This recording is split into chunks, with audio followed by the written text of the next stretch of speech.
encontramos en nuestro programa Bienvenidos para Todos, Voces del Magisterio del siglo XXI, nuestro programa de cada domingo, y como hace 8 días lo mencionábamos, para el día de hoy tenemos unos invitados muy especiales. Tenemos la presentación e intervención del ministro Camilo, el ministro Juan Pablo, la ministra Nelfi y la ministra Rosmary, quienes van a estar ampliando muchos aspectos basados en reformas a raíz de todo lo que contempla la ley 115 de 1994, aquella Biblia o nuestro documento principal de todo docente. Entonces vamos a darle inicio a este programa teniendo en cuenta principalmente el objeto de la ley. Sabemos muy bien que la ley contempla como objeto principal la educación como un proceso permanente con función integral basada en los derechos y deberes de todo estudiante, de toda persona. Es prácticamente una actividad basada en la formación sin exclusión ninguna. Básicamente se centra en fortalecer los derechos de todos los estudiantes y a su vez pues promover y priorizar lo que es la educación en sí. Entonces hoy vamos a ver este aspecto, cómo viene a regir a nivel personal, cultural y social, y qué posibles reformas pueda tener algunos de los artículos que contempla nuestra ley 115. Entonces vamos a iniciar sin perder de vista entonces en este título 1, disposiciones preliminares. Le damos la palabra al ministro Juan Pablo. Bueno, en este coloquio, en esta reunión, señores ministros, quiero hacer hincapié en un fin que me preocupa muchísimo, y es la salud. Entonces, la salud está definida en la formación para promoción y preservación de salud e higiene, de acuerdo al fin de la ley. Pero, ¿qué es la salud? O sea, realmente debemos hacer una inmersión y preocuparnos por entender en qué consiste esto, cómo vamos a lograr la promoción y preservación de la misma. La responsabilidad es muy alta. Desde el año 48, la Organización Mundial de la Salud habla de un estado completo de bienestar, que no solamente involucra lo biológico como tradicionalmente se nos ha hecho entender, y solamente el no enfermarse del cuerpo, sino que también involucra un contexto mental. Los estudiantes en cualquier momento pueden tener episodios de desbalance en su salud mental, lo vimos muy de cerca en esta pandemia que acabamos de superar, y también un bienestar social. Y en unas zonas sabemos que este es un tema supremamente difícil debido a que el mismo grupo humano lo lleva a cosas no muy buenas, como delincuencia, como presión sobre iniciar su sexualidad, como presión en familias que se han irrumpido, desplazamientos, condiciones muy difíciles realmente para poder entender la salud. El reto de todos nosotros y que vamos a transmitir a los docentes es tener esa integralidad, tener ese fin de educar en salud, pero siempre bajo estos 3 preceptos. El otro que quisiera argumentar también y presentarles es la higiene.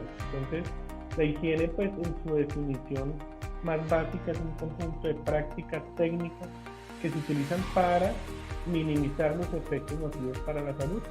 Entonces, pues, muchas veces nos quedamos cortos diciendo, bueno, bañarnos, bueno, cepillarnos los dientes, pero hay mucho más. Hay que también enseñar a alimentarnos, por ejemplo, por qué razón ciertos alimentos no son los adecuados frente a los vicios, el tabaquismo, el alcohol, que aún son aceptados socialmente. Y pues toda esta construcción realmente se da desde los primeros años. Muy difícil ya cuando una persona es adolescente, es adulta joven, poder reversar lo que no hicimos desde las aulas en sus primeros años escolares. Bueno, entonces continuemos en nuestro conversatorio. Le doy la palabra. Muy bien, ministro Juan Pablo. Sin embargo, por acá, por nuestro medio digital, me preguntan algunos de los televidentes, regresándonos un poquito a la presentación de salud y de higiene, ¿de qué forma se articula estos dos elementos con la función del docente? ¿Cómo puede priorizarse ahí la actividad docente teniendo en cuenta estos dos elementos de salud e higiene? Bueno, es supremamente transversal, ¿no? Realmente si un estudiante no tiene una salud en ese contexto tripartita, del cual estamos hablando, pues no va a poder desarrollar todas sus habilidades, todas sus potencialidades, no solamente en un aspecto físico, o sea, de igual manera se retribuye en un aspecto físico, cognitivo y social. Entonces el estudiante está en la necesidad todo el tiempo de tener un equilibrio, de tener un bienestar, de tener ausencia de la enfermedad en cualquiera de estas esferas, para de esa misma manera potenciar sus capacidades. Entonces, el docente debe velar por la salud de sus estudiantes y no solo eso, articulando con la higiene, debe enseñarle a que el estudiante logre su propio autocuidado y de esta manera pues crecer de su salud para ser una persona no solamente productiva en términos sociales, sino también productiva en sí misma y cumplidora del deber que hayamos encomendado socialmente. Muy bien, ministro Juan Pablo, muchísimas gracias por su intervención. Entonces concluimos en este aspecto que es importante también el fomento de la inteligencia emocional, esa salud no solamente física, sino también mental, y el autocuidado que ameritan nuestros estudiantes en cada aula y centro educativo. Vamos a darle la palabra, entonces, antes de dar la palabra, quisiera ampliar un poquito este tema que tiene que ver con el título 3, modalidades de atención educativa a poblaciones. Dentro de la educación para la rehabilitación social hay un aspecto que habla propiamente de todas esas personas en centros carcelarios y se habla de que propiamente el Estado, el gobierno, pues dará algunos presupuestos, prácticamente tratará como de direccionar todas esas actividades, pero también se puede prever contratos con entidades privadas sin ánimo de lucro y de reconocida idoneidad.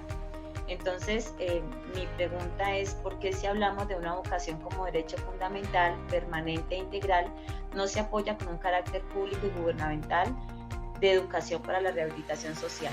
Es decir, con esta pregunta quiero enfatizar en por qué se ha visto y pues no se le ha dado tanta prioridad a la educación que tiene que ver con los centros carcelarios. Vemos cómo hoy en día, por ejemplo, las personas que son parte de un centro carcelario reciben educación, pero una educación, como llamémoslo, de una forma informal, de una manera informal, sin tanta priorización a nivel educativo. Entonces no hay como esas asignaturas tan ligadas y como de máxima importancia, como que se les brinda una educación pero muy superficial, cuando considero que son personas que realmente han vivido experiencias muy fuertes, han tenido unos antecedentes muy fuertes en su vida y que por lo tanto se debe impartir una educación principalmente desde la ética y la moral, para que asimismo puedan reivindicarse a la sociedad de una forma productiva, tranquilos consigo mismos y también para con quienes le van a rodear.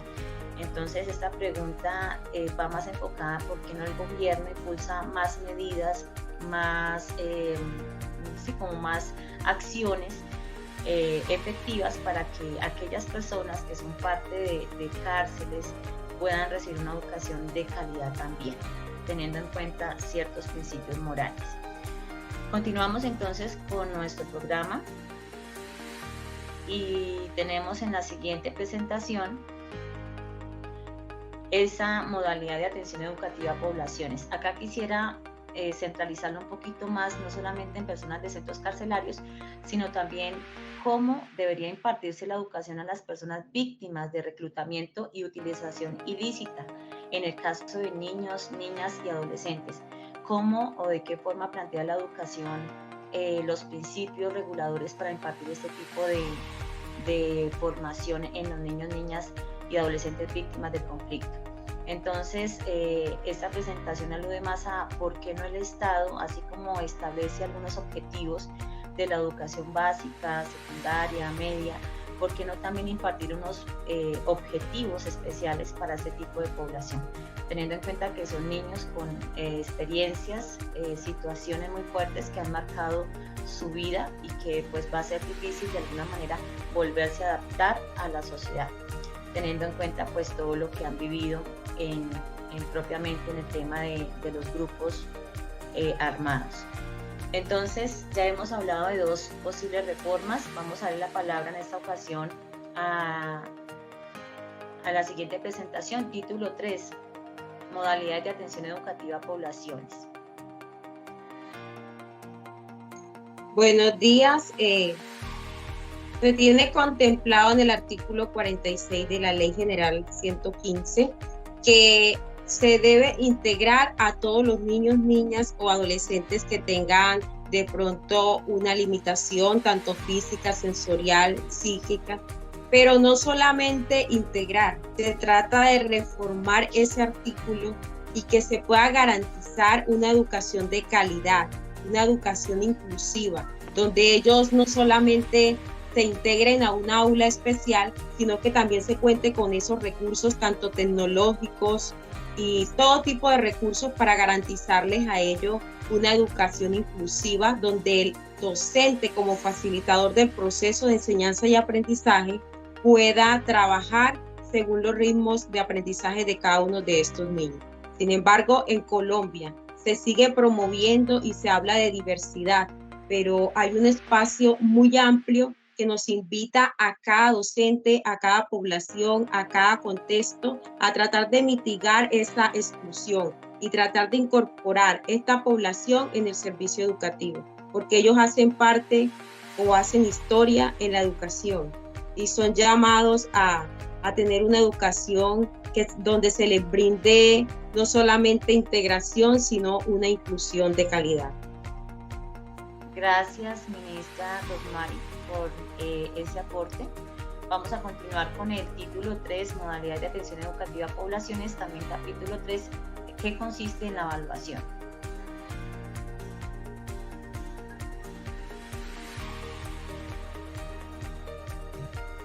Muy buenos días. Sí, te escuchamos. Sí, la escuchamos, ministra. Adelante. Bueno, el artículo 80 pues, nos habla un poco sobre la evaluación de la educación. Esta parte es de la parte IFES, donde la pregunta que nos hacemos es: ¿el IFES garantiza la calidad, la equidad y la inclusión en el sistema educativo en Colombia? Desde nuestra perspectiva como docentes, nos damos cuenta que esta evaluación no es de manera integral y tampoco comprende pues una evaluación de aprendizaje de los estudiantes como la evaluación de procesos pedagógicos. Esta evaluación debería ser de carácter formativa, es decir, tener en cuenta el proceso de aprendizaje de los estudiantes y no tener los resultados finales. Asimismo, pues desde el proceso docentes buscamos que el IFES reforme este artículo, dado que cuando hay estas pruebas, nuestros estudiantes con discapacidades cognitivas no tienen un acceso a una evaluación integral. Listo, muy bien, ministra. Hemos tocado, televidentes, hasta este momento pues varios temas: el tema de la salud, el tema de la atención a las poblaciones también vulnerables, de lo que tiene que ver con rehabilitación social, el tema que nos mencionaba la ministra Rosmary, y esta vez el tema de la evaluación. Muy efectivamente, como se ha mencionado, pues los estudiantes correspondientes a inclusión no asimilan o no asemejan un examen externo que pueda medir también sus avances y desempeños en su formación media. Un tema muy amplio por discutir. Vamos a darle la palabra ahora a nuestra siguiente presentación también, título 3, modalidades de atención educativa a poblaciones, educación para grupos étnicos. Bueno, continuamos desde la perspectiva del artículo 55 con la definición de etnoeducación.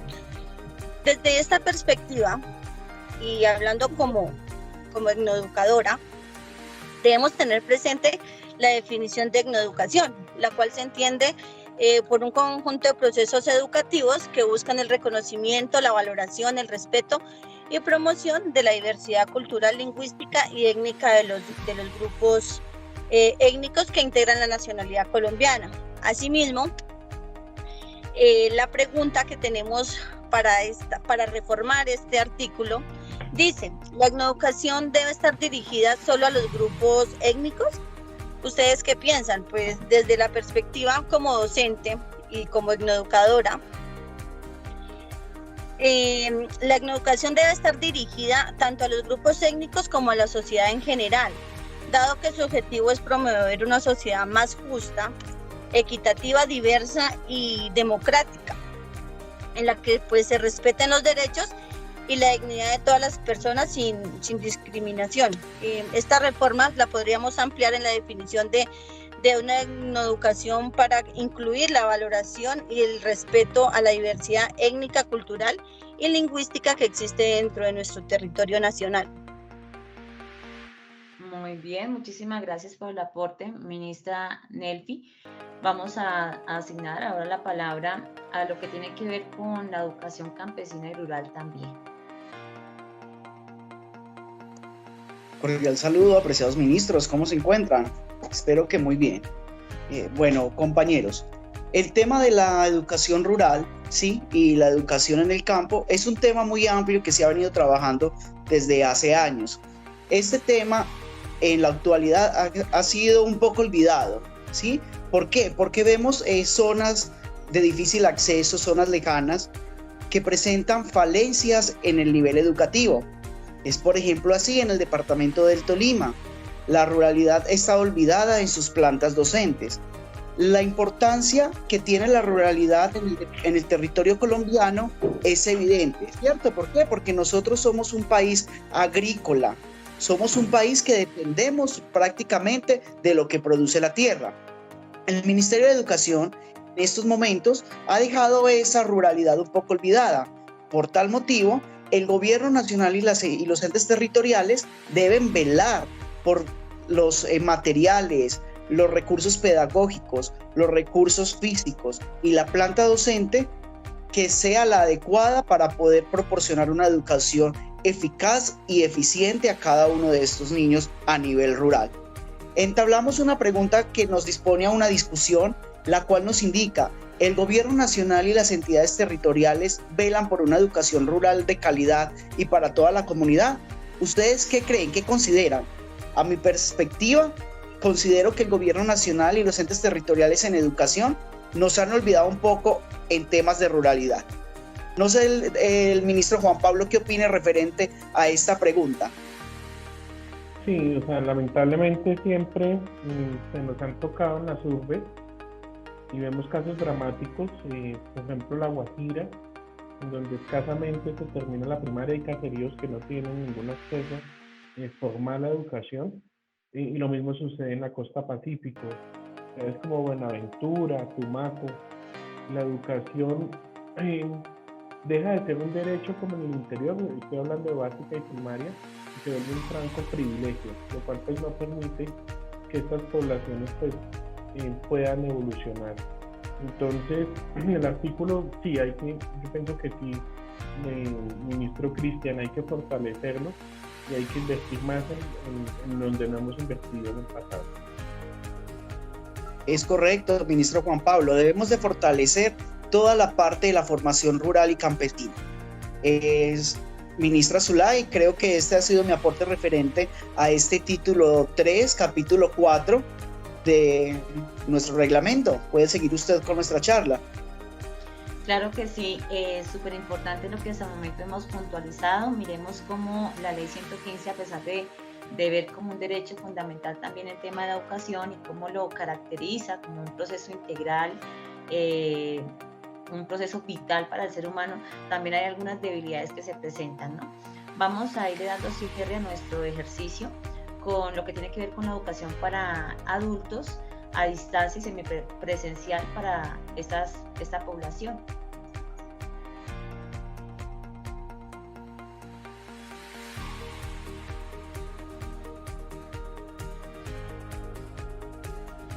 Adelante, quien nos puede comentar de este artículo 50.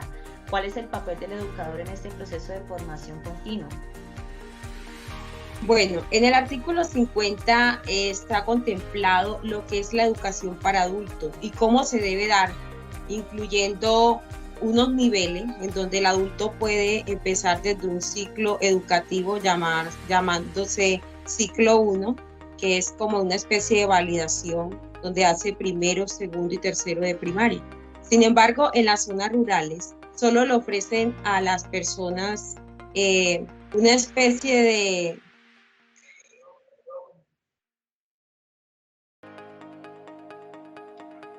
El Bueno, artículo 50 nos define cómo es la educación para adultos. Sin embargo, en la zona rural no se lleva a cabo este tipo o no se establece efectivamente esta educación para adultos.